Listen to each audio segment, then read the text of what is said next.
This episode of MMA Nuts is brought to you by MMAHQ.com, the world's best MMA daily deal site.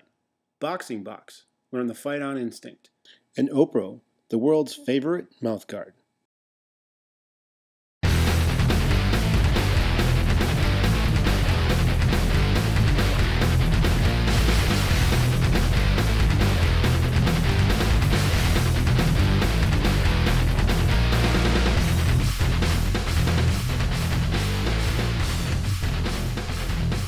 Hey fans, this is MMA Nuts, episode 55. 55? My name is Engel Weigold. I'm Matt Griffith, and this is the MMA show by MMA fans for MMA fans, where we are the fucking tsunami of MMA. That's right. And or wait, what? No.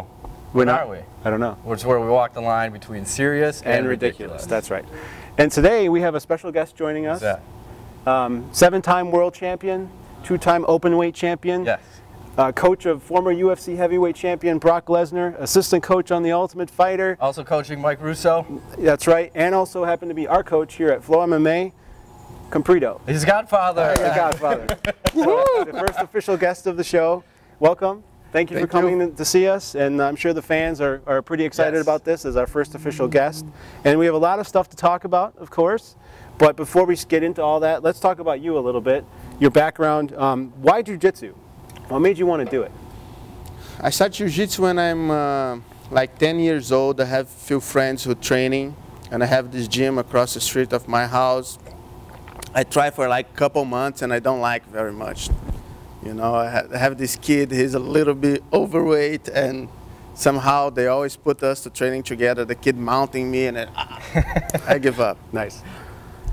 Then I quit, and I did a little bit of taekwondo, a little bit of kickboxing, and my cousin started training jiu-jitsu, and he invited me to be his partner, you know, doing the technique. And last thing I know, I was training jiu-jitsu twice a day and competing and going crazy with, and I'm still here.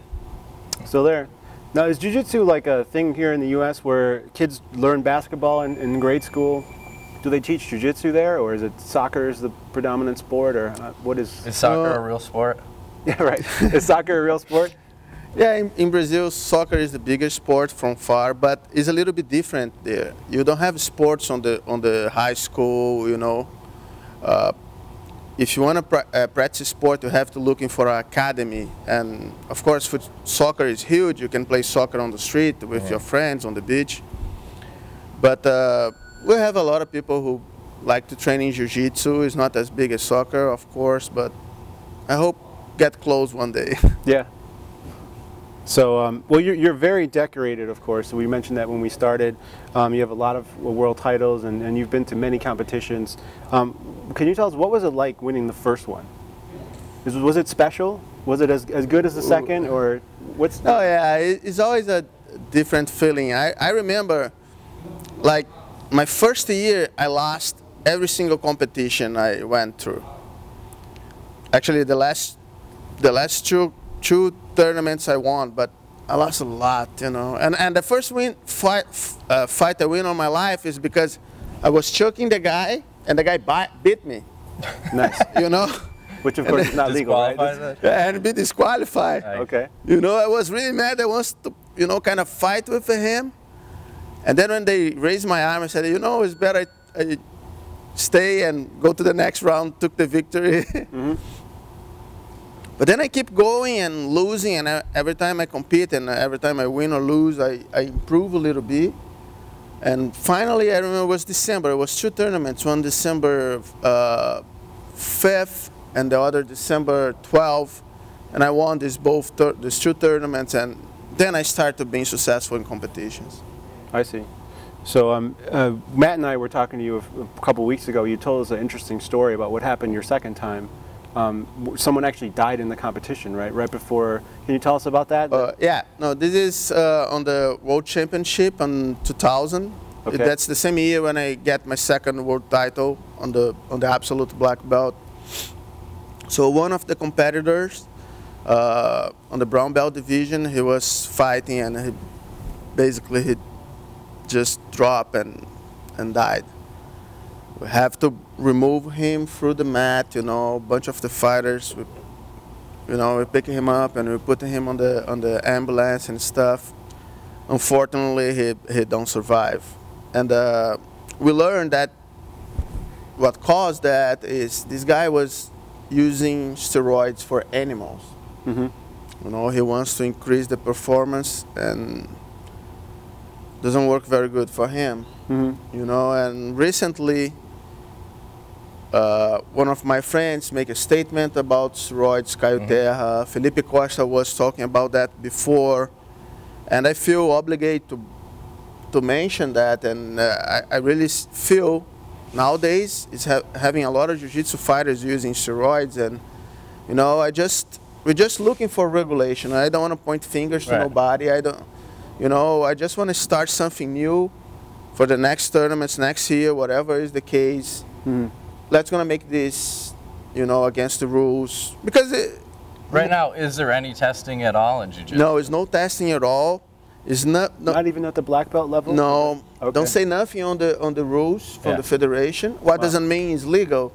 You know, they don't say nothing about elbows on the face on the jiu-jitsu, but common sense tells us it's illegal. Yeah. And the fact for steroids being illegal on our regular life, you know, regular basis. Mm-hmm.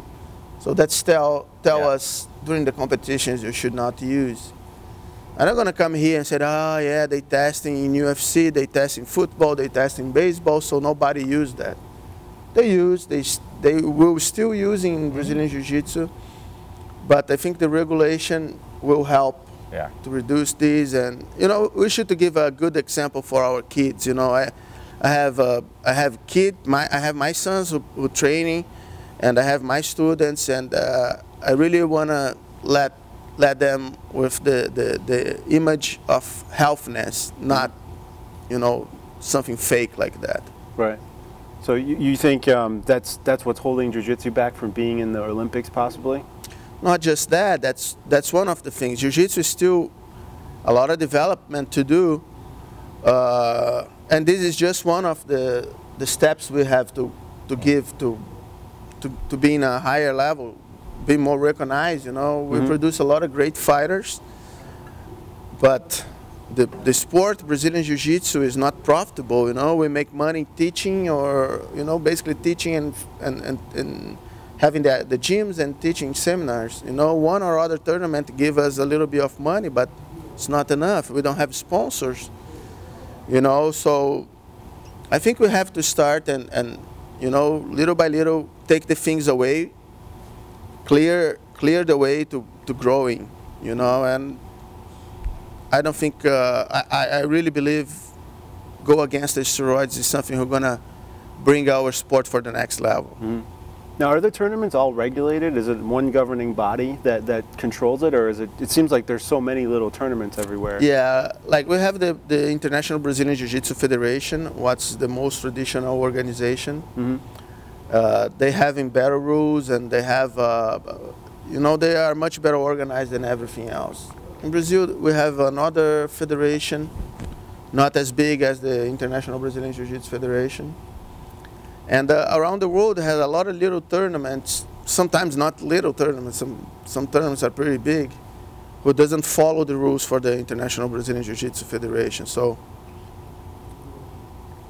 sometimes it's a little bit funny. I went to the tournament and they come with some crazy rules who doesn't make any sense. And then, you know, I have a lot of experience, of course, competing. And I said, guys, that's not right, or doesn't make any sense. But yeah, sport is growing, and we have to be organized to keep the sport in good hands, you know. And the sport should to grow even with the same rules for everybody in every single tournament. That's what Jiu-Jitsu is, a complex sport. If the rules are different, it's very, very hard for the spectators to watching, and then you're never gonna have our fights on TV because nobody gonna understand what's going on over there. Right, I see. Okay. Before we get into some of your UFC associations with Brock Lesnar and Mike Russo, you have a jiu-jitsu camp, right, coming up in the fall. Can you tell us a little bit? If people want to go out and train with you, besides here at FLO MMA, how can they do that? Yeah, we have this Brazilian black belt camp. We used to do in Brazil is, I don't know, that's probably our 24th camp, you know, and this year we did something new.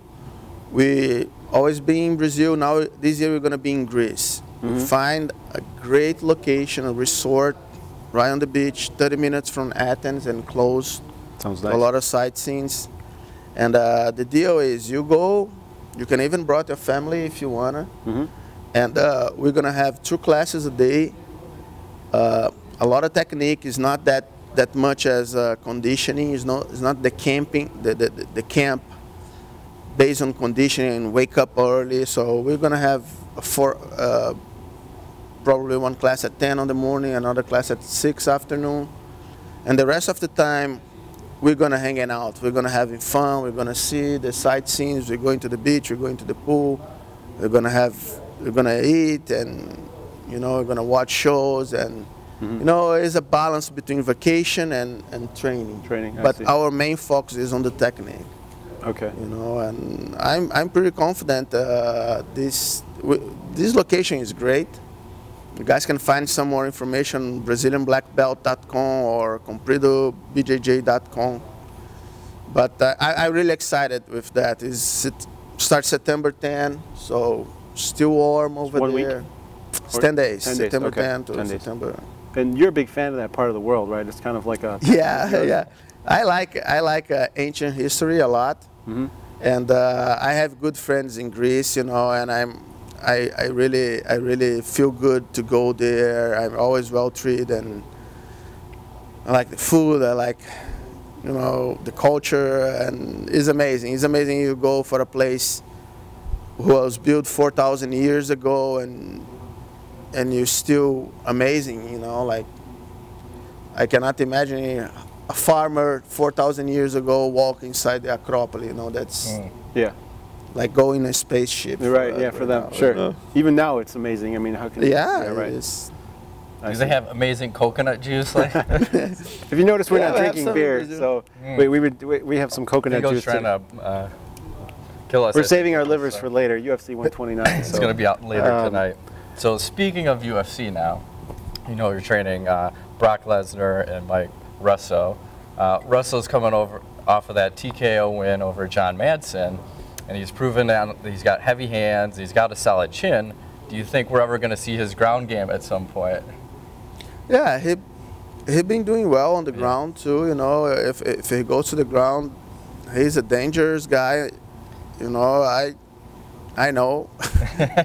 You know, I experienced a lot this, and everything depends on the opponent, right? Yeah. If he fought with a good boxer and he had the arm break, so been really hard for him to put Duffy down. And then with Madsen is a wrestler as well. Yeah. And he tried to keep the fight standing, you know. So, but let's see who's going to be the next opponent. I'm waiting for UFC. We were talking about that. We were thinking either like a Mark Hunt or even like Big Nog for him, because it seems like he's ready to step up, and they just need the UFC to give him another opponent, because that was a great fight when he had with Duffy.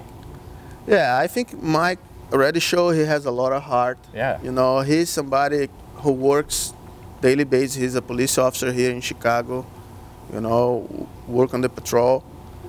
And he's kind of the American dreaming, you know. He's the guy who have a regular life and decide to be a fighter and have to keep his job to accomplish his dream. And, you know, he's doing well.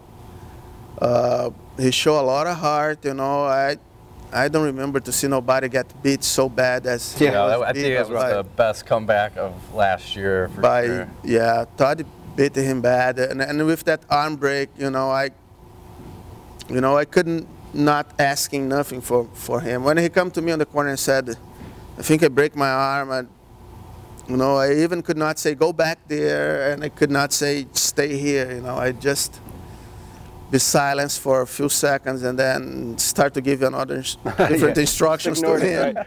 What arm, right? Know? No arm break. Yeah, exactly. So, but he has a lot of heart, and he proved, you know, you don't have to be the best, have the best shape in the world to win fights, you know.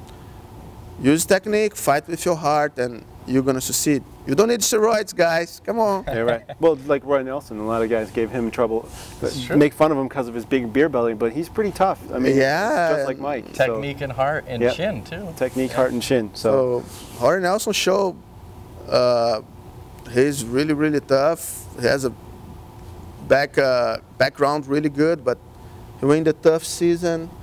And his fight with Junior was, you know, he hanging out there well. You know, Junior throws some big punches on him. He keeps fighting. You know, in some point I'm starting to be afraid for him to landing something good in Junior and finish the fight. You know, because well, that kind of leads us. Of course, we want to ask you about Brock and your relationship, but before that, since you mentioned Junior, Ultimate Fighter 13, your assistant coach on that. Tell us about that experience, Junior versus Brock Lesnar. What was it like going in there and teaching these guys and just being a part of all that? I have a lot of fun. I learn a lot on that show. You know, it's different than what I regular doing. I regular training people, but we have 7 kids who doesn't know one each other, away from their families, and with all that little conflicts, inside conflicts they had. Yeah. And we have to, first of all, figure out which skills they have, which kind of skills they have for them, improve these skills for them to win the show. And it was interesting. I have a lot of fun. I make good friends over there. You know, some of that kids are really, really cool. And I think it's a nice opportunity for know a little bit better Junior. He's a good guy, honorable person, you know, a good friend. And know a little bit of Brock, you know, how he's been doing a lot of speeches. You guys can see how he thinks, you know. He's a straight person. He wants things done, and he lead by example, you know. He keeps saying he wants to turn, what, chicken shit into chicken salad. Yes. And he did a couple times, right? Yeah. There was a couple of really good fights so far. We're taping this, week 4 just happened? So this season's a little bit shorter, so by the time this airs, we'll see another week of The Ultimate Fighter. But, you know, you mentioned just up to now, there's been quite a few injuries. So is that pretty tough to see guys just getting hurt, you know? Just injuries can't continue, you know, even if they win. Yeah, sometimes it's hard.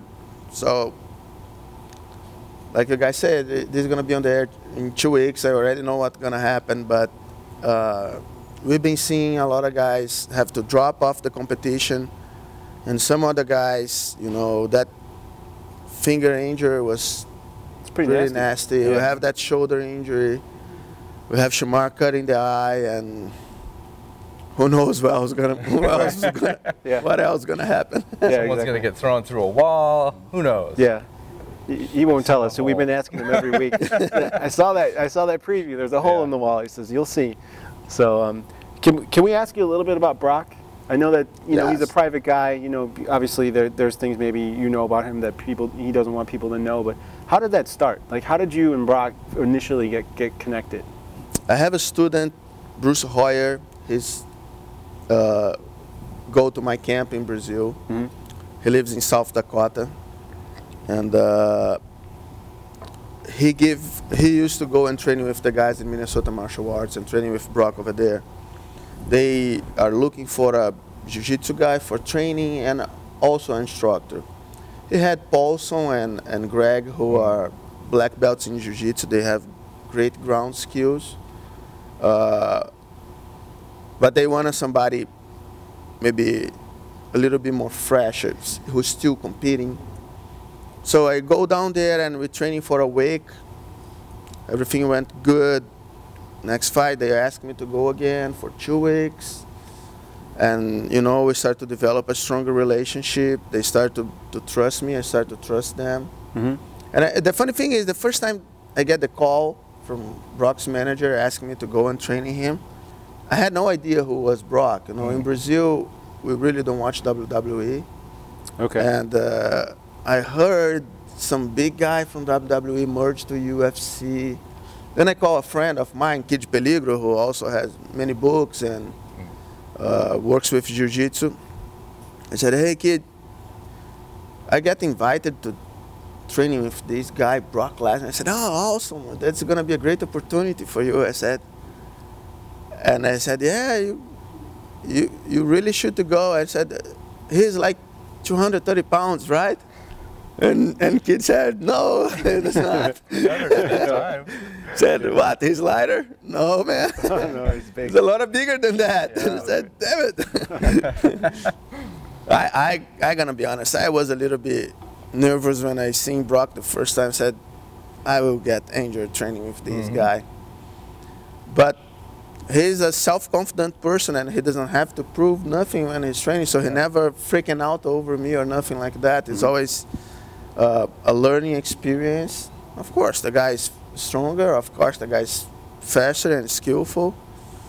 But he really take care of all of us, you know, all his training partners. He's a good person to work with. So, and you guys have a camp obviously going on right now since he's going to be facing Junior. Yeah. You'll be heading out there, I assume, soon.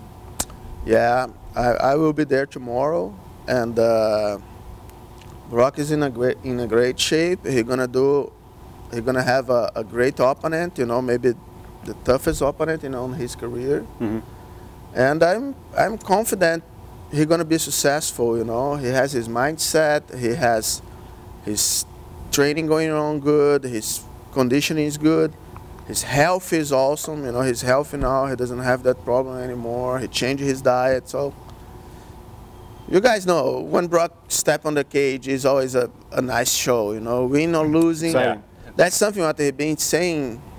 Win or losing, he leave everything there, you know, there's no regrets, you know. He give his best, and that's what me as a coach expected. I cannot ask nothing else than go there and do your best, no regrets, you know. And yeah, and as a fan, I love to watch it too, because something's happening. Somebody's going to get finished one way or another, so. Yeah, awesome. You can like or hate him, but everybody knows it will be a good show. It's the most exciting heavyweight ever. You know, I cannot remember somebody who brings so much action to the fight, and you know, that's why he draw a great number of spectators for our sport. You know, and we have to be supported with that. You know. Yeah, a lot of people say that you can tell how popular you are by how much hate you have and how much love you have at the same time. Well, you got to polarize. He has both. One way or the other, when you go on the forums and things and you read, when he has a fight coming up, I mean, there's as many haters as there's lovers, but it's a lot of people basically always talking about him. So a big question a lot of people ask me all the time, because they know we train with you, is like, if you had to put a level on his jiu-jitsu, what would you say his belt level is? Does he have? Does he? Have I don't look like we don't look on this way. Okay. He doesn't training to get belts. The only belt he wanna get is the UFC belt, and he will. We're gonna get this belt back to him, but it's a different training. It's not what you guys are doing here when we go training. You know, it is something specific for this or that fighter, or for some weakness what we evaluate he had, or to improve some strength he has. So it's not a regular training. I don't, you know, it's foolish come here and say, the guy is black belt, the guy is blue, purple. Doesn't matter. I see. You know, he's not care about that. I don't care about that. Same thing with Russo. You know, Russo training with me with regular basis for 4 years. He has no belt because we don't train in jiu-jitsu for competition. And that's not the way what we've been working. You know, they don't care about that. That's not what they're looking for. They're looking for improve his performance and go into the cage and win fights, and that's what I try to help them to do. So any thoughts on the upcoming match with Dos Santos? What kind of problems he brings for Brock? You know, he's a tough guy. Yeah, he's a tough guy. He has very heavy hands. He's a fast guy. He has a great camp, you know. He's just training with Damian Maia right now. The show is on the air. He will be training with Damian Maia, who is also my good friend, and also going to be on the same card. I know he's been doing a lot of wrestling, you know, but we know Junior is very, very dangerous standing. He has very heavy hands. His uppercut is devastating, and he has a good jiu-jitsu, you know. Yeah, that's the one thing we haven't seen much from him is no one's really taken him down yet. Yeah, that's, yeah. He's you know, he's been doing great. But I know he's a goodie on the ground, and like Brock will be ready for it. You know, I believe it will be a great match. You know, those guys wanted that belt. They're gonna hurt each other a lot. You know? Yeah. If you guys like to watch two big guys beat the crap on each other, watch this fight, because I don't expect nothing less than that. Somebody gonna be. It's not going to decision. Somebody gonna be laid down on the ground before the end of the very fight. likely. For sure. Yeah. Don't gonna be Brock. It's not gonna of course not. I don't think it is either. Yeah, well, we have a lot of questions, but do you want to ask something? Or I have a question that kind of ties into this kind of perfectly. Dana White recently announced that there was going to be an opportunity for 5-round fights and non-title fights. Do you think that a fight like this, the heavyweights that are maybe in the contention, would be a prime candidate? What do you think about 5-round fights that are not title fights? Because there's been a lot of draws. I think that's been the reason. So I don't know. Like once they change the rules, it's all fine. You know, if UFC decides 5-round fights is better, I have nothing against that. You know, that's supposed to be the main event, and the main event is not a title shot, right? That's, I think that's the idea. Yeah, I think that's fine. You know. Like in theory, the main event is a match what everybody waiting for, and sometimes the main event finishes and you're still having that taste on the mouth that we want to see a little bit more, you know. Right. Yeah. I think that's something what will be fine. Let's see what the UFC come with. You know, I think gonna be cool. It's gonna be cool. I'm all for it, and I think even with the heavyweights, I think they could have done it for this fight, the Lesnar and Dos Santos fight, because actually it's not going to go past like the first or second round, so I don't think it mattered.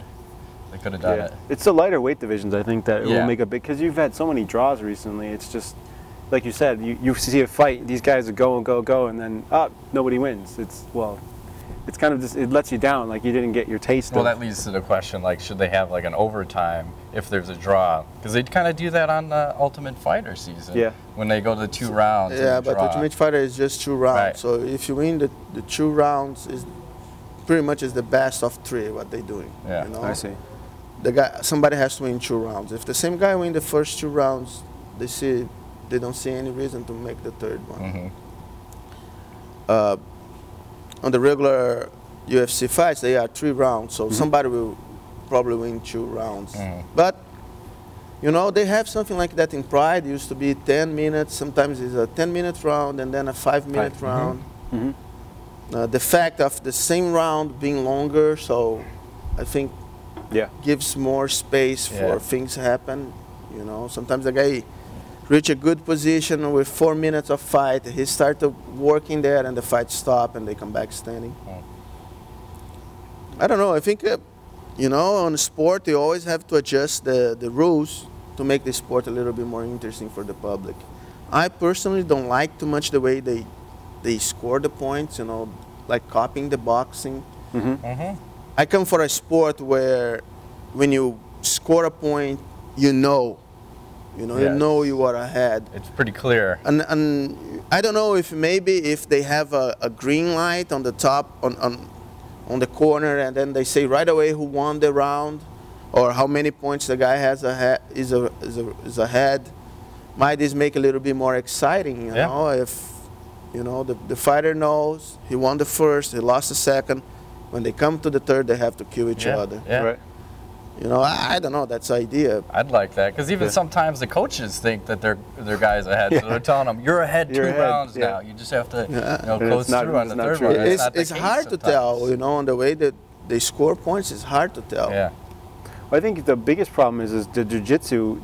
They don't score it well. You know, a lot of guys, maybe they're active from the bottom and they're going for submissions where another guy is just smothering them, and they rule that as a big dominant position. If you get a takedown with a minute left, you might win the round because you've been on top that last minute, but even though you're not doing anything, like Diaz is a good example. Nate Diaz is very active from his guard, but he never gets points for that. No, because the wrestlers take him down and just sit on top of him, and they look at the takedown scoring more versus the submission attempts. That's the thing. They don't have nobody with a jiu-jitsu background scoring points. Right. You know, most of the times are boxers. And like here in U.S., everybody has a wrestling background. Everybody at least understand the wrestling rules. Yeah. But jiu-jitsu is a little bit more complex. And when you put somebody on the guard and you keep pressuring, you keep attacking, you should do, you know, in this kind of fight, you should win something. You know, if you force the guy to defending himself all the time, you are winning. Doesn't matter if you are on top or on bottom. Yeah. I don't know. I hope, you know, in the future this kind of regulation happens. You know, we have one jiu-jitsu referee, but he's the main referee is Yamazaki. Right. He comes from jiu-jitsu, but he doesn't score points. Right. He just the guy on the center. And then we also had Ricardo Almeida. Yeah. Just recently became a judge. He retired and he's going to become a judge now. That's his plan. That's awesome. But score points or score points? Score points? Judge or referee? I don't judge. Okay. Something maybe you could look into too. You could judge MMA fights, right? Why not? They pay good there. I don't know. I don't know. I can go. Send an email, right? Yeah. So speaking of like jiu-jitsu in MMA right now, who do you think has the best jiu-jitsu? Demian Maia. I figured that. Okay. Yeah, Demian. And why is that though? Do you think his technique is the crispest, if that makes sense? Look, Demian he was a high-level competitor. He's many times world champion, and is a big difference between the levels on the black belt. You can be a black belt in jiu-jitsu, but like Demian is somebody who has a lot more technique than a regular black belt, you know, and he's able to create opportunities on the ground and score on top of that. Of course, you know, as higher you go, harder gonna be your opponents, you know, and then that's why we're seeing him have 5 submissions in a row, and then have some fights that he's not able to submit the guys, you know, but you can see how much better he is on the ground than the other guys, you know. I'm pretty confident he's gonna submit Munoz, and I love to see him fight Anderson again with a little bit more time to get ready. You know, I don't want to make excuses for Demian, but I wish he had a little bit more time to get ready for this fight because Vitor's supposed to fight, and then they called Demian, and let's see what's gonna happen with Anderson in Brazil. And Okami's gonna beat him. That's my prediction also. I think Okami will beat him. That's what I think. But, you know, we interviewed Demian, and when I asked him about that, even before we were rolling tape, he had like a twinkle in his eye when I asked him about Silva. Kind of like, I wasn't ready, and I'm ready now. So when I get there again, I'm going to give him a piece of what I have for him. That's kind of like the attitude he had. Like, I'm fixing my problems. I know what I need to beat Anderson Silva. And if he happens to still be fighting when I get there, you know, I can beat him. That was his... And I deeply believe in that. Yeah. You know, that was, I don't know how classify that fight. That's, I don't know, weird fight. You know, it's very strange. Dancing. I don't know what Anderson come to do that day, but was not. He was insulting him a lot, right? He's insulting. He calls some bad names in Portuguese. His corner calls some bad and. You know, everybody who knows Demian knows he's the nicest guy in the world, you know. Like, I have a past with Demian. We went through a lot of stuff together, and a lot of people who did a lot of bad things with him, he's friend with, you know. He believe on the goodness on the person, on the world.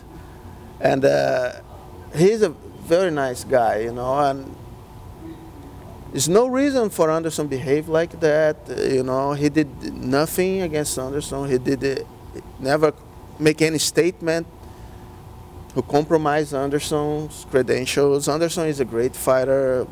You know, nothing to say about him. He's a great fighter. He has records in UFC. But, you know, I'm with them, and 100%, and Yeah. I'm sure they're gonna give him another chance sooner or later, and he will hold in that belt for a while too. You think so? Yes, I think so. I will put my money on that. Okay, very good. Well, we have, okay, so a question that a lot of people want to know a lot of times these days is like, if you're just starting out, you want to get into the sport, you want to become an MMA fighter, what's more important? Should you just learn MMA? Should you be, in your opinion, you know, should you be learning one sport? Is jiu-jitsu the best, or does it matter? I mean, what will make a good career kind of for someone that's young and wants to get into this thing? So, of course, I believe jiu-jitsu is the best sport for MMA, because the jiu-jitsu give you tools, stand up and on the ground, and give you tools to really win the fight, submit the fight. Wrestling is amazing. You can put the guy down, you can control him, but you don't have submissions. You cannot finish the fight. You know, boxing, kickboxing, Muay Thai, they are very good standing, but when you hit the ground, there's no training on the ground at all. Right. So as a single martial arts, for this kind of fight, I think jiu-jitsu is the best. But there's no such a thing today, somebody training just jiu-jitsu, training just boxing, training just wrestling, and being successful. You have to do cross-training. You have to be very good in one of these things, but you also have to have a good knowledge. You know, you can be a great kickboxer. If you don't have any knowledge about wrestling, they will put you down. If you don't have any knowledge of jiu-jitsu, they will submit you. So you have to be good in different areas. You know, if you're great in jiu-jitsu, but you know, you cannot boxing, you're gonna be knocked out. Yeah. You know, so that's the point. Nowadays, you have to be very good in something and build something around. You know, learn the other skills, and that's technical-wise what you need. Besides, of course, have a good coach and stuff like that. I see. And Training partners. And right now we're seeing, it looks like wrestling seems to be the dominant factor. As you look at the top guys in each division, like you're looking at Brock Lesnar, Cain Velasquez, John Jones, Yushin Okami, Chael Sonnen, GSP, Jake Shields, Gray Maynard, Frankie Edgar. Would you say that this is the year of the wrestler, or do you think jiu-jitsu is going to make a comeback here? Some of those guys are jiu-jitsu guys too. Well, I would say they're heavier on the wrestling side. They most of them training jiu-jitsu too, you know, and like I said, the good thing on the wrestling is those guys like Brock, he started training with 5 years old. He has a huge background of martial arts, a huge background of competition, you know. I start with 16, you know. Junior start with 20-something, Junior dos Santos, you know. He started with athlete with 20-something. So I think it's natural. You see sometimes the wrestlers dominate a little bit more, but you know, jiu-jitsu always been here. Jiu-jitsu guys inventing MMA, you know, pretty much. And I think nowadays, like I said, it's a cross-training. It's not the best martial art, it's the best fighter. It's the person who assimilate more other styles. It's the person who has a bigger heart, is more will, you know. I working with wrestlers, they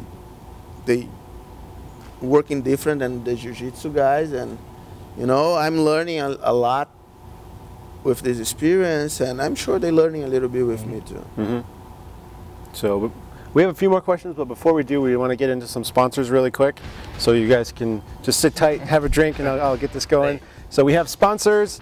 We have MMAHQ.com, the world's best MMA daily deal site. Follows the latest fighters, trends, and brands. They strive to consistently offer the best deals around, and they sell one item per day. It's a pretty cool site. You can go there, buy one thing, next day is something else. So one week I bought like 5 things, and I had a rash guard, shorts, I thought you were gloves. going to say you got a rash from. No, they don't give you rashes. Great. And then we also have the boxing box by New Phase. It's the only interactive fighting product that will challenge your fighting instincts and reflexes. You can go to fightinginstincts.com, and for $59.95, this can be yours.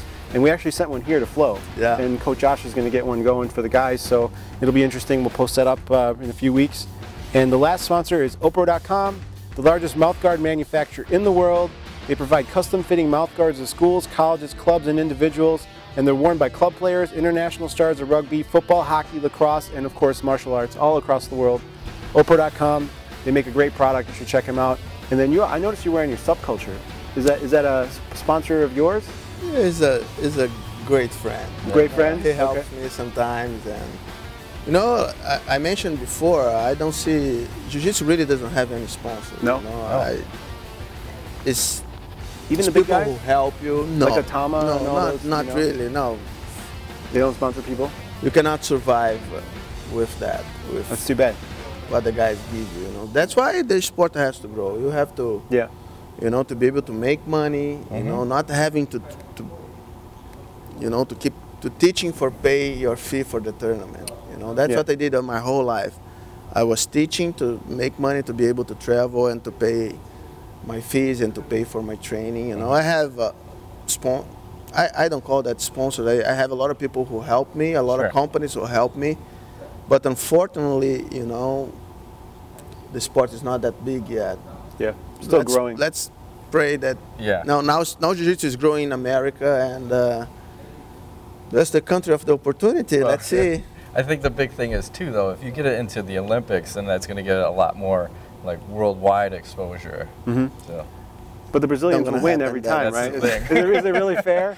You know, it's like when the Russians were playing hockey. There. Why can't we? I don't know. I guess. I mean, I'm sure there's a lot of good American jiu-jitsu guys. Oh yeah, so definitely. I'm sure like a guy like Jake Shields would get in on some Olympics action, or a GSP from Canada. You might see those. I mean, I don't know how well they'd fare in a purely grappling tournament. It would be interesting to see. I'd like to see it. So we have a few other Americans, you know. Good grapplers. FLO MMA, we have JT Torres. Robert Drysdale is also American. Yeah, I forgot about that. Okay. So BJ was world champion in Jiu-Jitsu, black belt world champion in Jiu-Jitsu. You know, BJ was kind of amazing in Jiu-Jitsu. He developed so fast. I think he got his black belt in like 4 years, and on his first year he was world champion. So it's pretty amazing. Yeah, it's amazing. Well, speaking of jiu-jitsu, the question always comes up: gi, no gi, or both? What do you think is important to learn the sport? Listen, gi. Gi is a lot more important. Gi give you more options, and the fact you're not sliding all the time, your technique counts more. You know, when you're sliding, when you just can pull when you're free, you don't need too much technique. You can use more strength, more power. And when you have the gi, like no gi, power and technique are side by side. With gi, technique is a lot higher than the power. You know, and if you're thinking on this way, imagine you go to the arm bar, no gi. You're training 10 times, you try 10 times on the training, but because it's lights, you're gonna be successful one. With gi, you're training 10 times, but you have a better adjustment, you're going to be successful 7.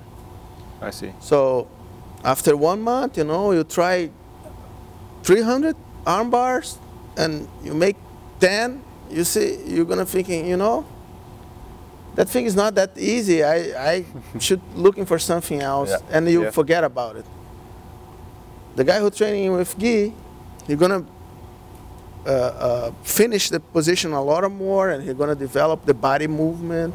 So I really believe you should the training with gi, even if your goal is no gi, you should the training with gi a couple times a week.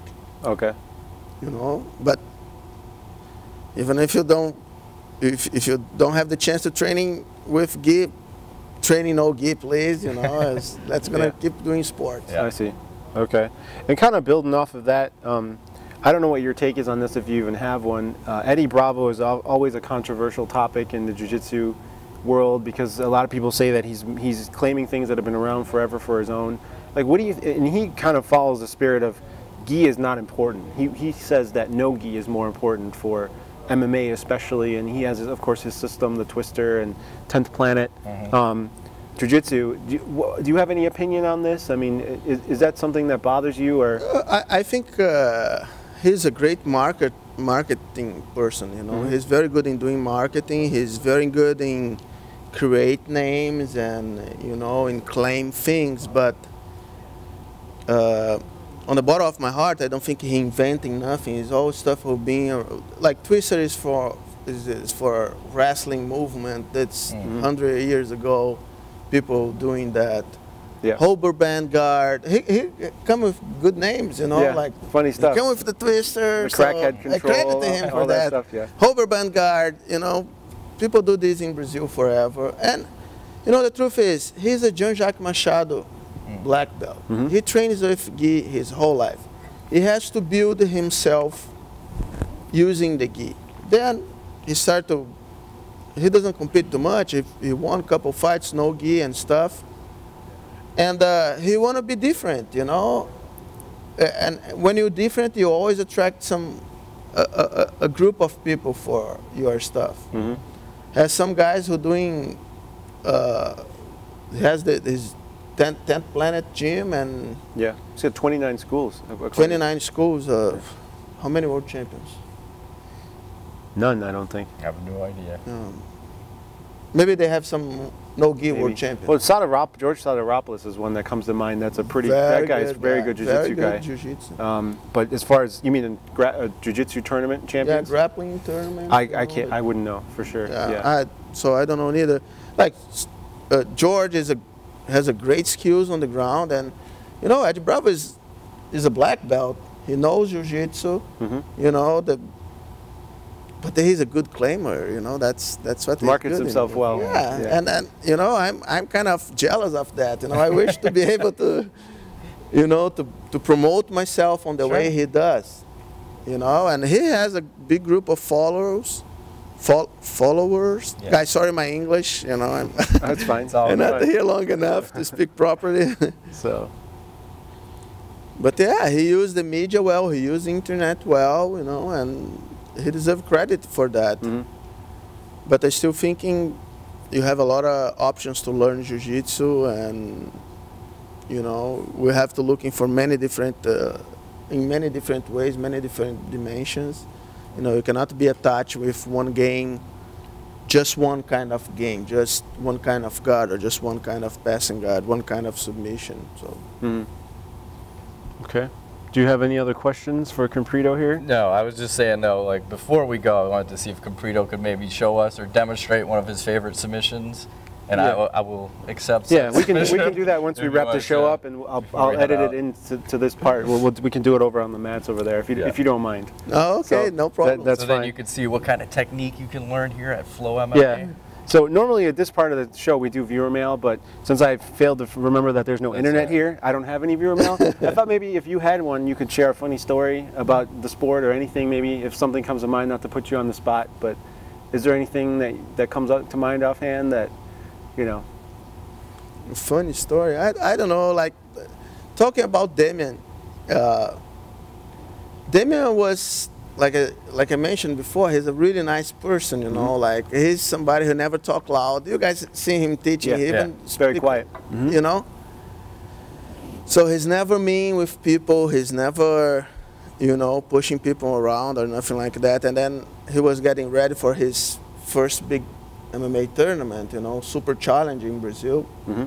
3 fights on the same night, and he was not the favorite, you know. And even in our own team, I heard some people said, Damian don't have what it takes to be a fighter. He's too good. They're gonna hit him on the face and he's gonna back off. And Damian this and this and that. He never gonna make it. Blah blah blah. And you know, that night he submit 3 guys, actually 2 submissions, and the 3rd fight they stop when he's on the mountain. The time is over. He's on the mountain punching the guy. And it was kind of interesting to see how somebody who has no credit at all, and for some people, I always believe in Damian, you know, and I always know how good he was and how much he wished to be a UFC fighter, how much he wished that belt. That's why I believe he's gonna get the belt. And so now you can see the guy is the best jiu-jitsu fighter on the UFC, and you should not open your mouth to say something like that. I see. Okay. So if guys want to get a hold of you, if they want to know how to train with you, if they want to just get involved with Comprido, how can they do that on the internet? You have Facebook? You have, yeah, I have Facebook. You guys can look for me on Facebook or Twitter or FLOMMA.com, CompridoBJJ.com, BrazilianBlackBelt.com, BrazaTeam.com. Okay. And I'm getting lost over here. Yeah. You have a lot of To put websites. up all these, You were I just bet saying if you guys put my name in Google, up will come a bunch of you stuff. can find a way to get a hold of you. yeah. Sure. Okay, great. And of course, if you have a question for the show, Where can they do that? they can do so by emailing us at fans@mmmanuts.com. You can check out Facebook, iTunes, Twitter, YouTube. We're everywhere. And of course, our website, mmmanuts.com. Comprido, thank you very much for coming on the show with us. Thank you Appreciate guys your for the time. invitation. So make sure you guys check out his websites. And of course, Brock Lesnar coming up at UFC 131 versus Junior Dos Santos. We expect to see you in his corner, and maybe you'll predict a submission. I predict a victory. He won't say. He's too nice. Okay. So that's been this week's edition of the show. My name's Ingo Weigold. I'm Matt Griffith. And I'm Rodrigo Comprido. The Godfather. The Godfather, yes. And we will see you guys next time. All right. Thank you for Stay playing. tuned after this for the submission by Comprido. Oh, double thanks for Yeah. playing it.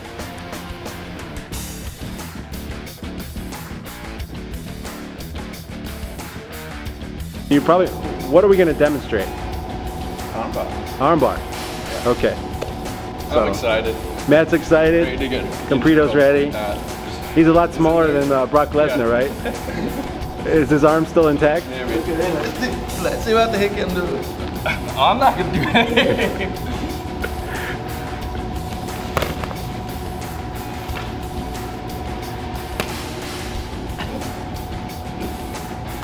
Nice.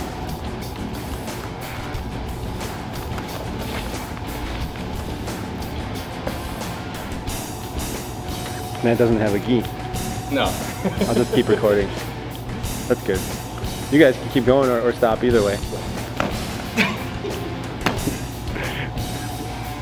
Comprido's being nice right now. He's being very nice. I can feel it. He doesn't want to injure you. Remember, we got to watch the UFC tonight, so That's fine. thank you, Sir. Coach.